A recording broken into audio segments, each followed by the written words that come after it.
সেই মানুষটি যে ফসল ফলিয়েছিল। আন্তনিও জাসিন্তো, অনুবাদ বীরেন্দ্র চট্টোপাধ্যায়।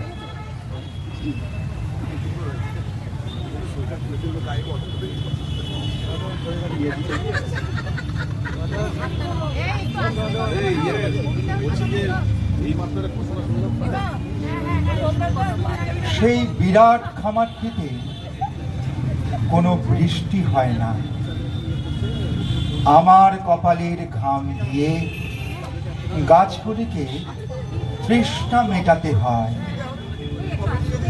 সেখানে যে কফি ফলে আর চেরি গাছে যে টুকটুকে লাল রঙের বাহার ধরে, তা আমারই ফোঁটা ফোঁটা রক্ত, যা জমে কঠিন হয়েছে।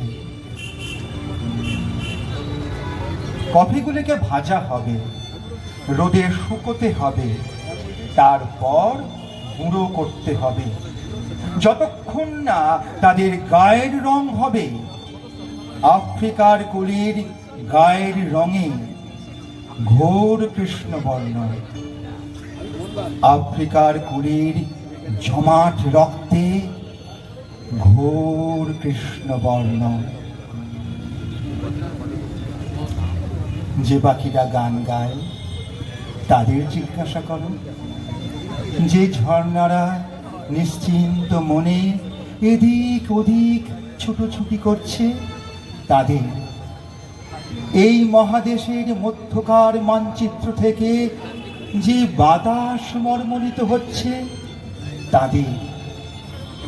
কে ভোর না হতেই ওঠে, কে তখন থেকেই খেটে মরে, কে লাঙল কাঁধে দীর্ঘ রাস্তা কুঁজো হয়ে হাঁটে, আর কেই বা শস্যের বোঝা বইতে বইতে ক্লান্ত হয়।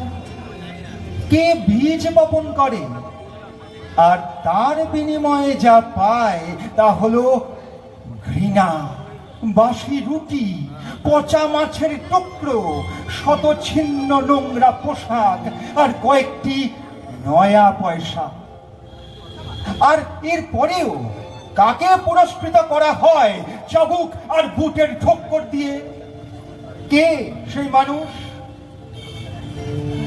কে ক্ষেতগুলিতে গম আর ভুট্টা ফলায় আর সারি বাঁধা কমলা গাছগুলিতে ফুলের উৎসব আনে? কে সেই মানুষ? কে উপরওয়ালাকে গাড়ি, যন্ত্রপাতি, মেয়ে মানুষ কেনার টাকা আর মোটরের নিচে চাপা পড়ার জন্য নিগ্রোদের মুন্ডগুলিকে যোগান দেয়? কে সাদা আদমিকে বড়লোক তৈরি করে, তাকে রাতারাতি ফাঁপিয়ে তোলে আর পকেটের টাকা জোগায়? কে সেই মানুষ?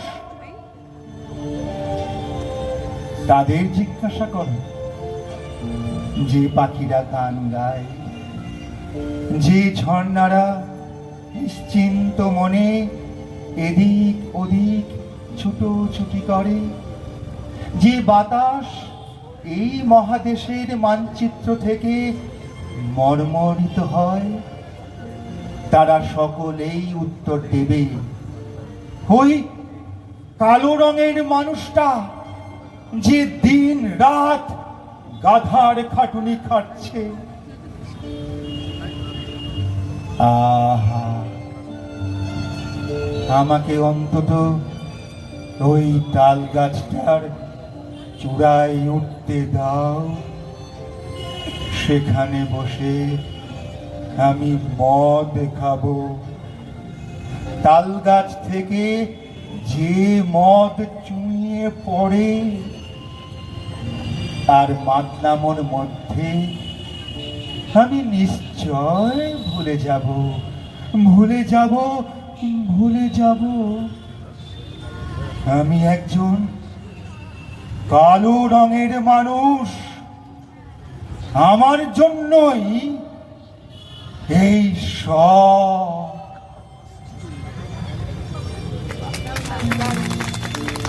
ধন্যবাদ।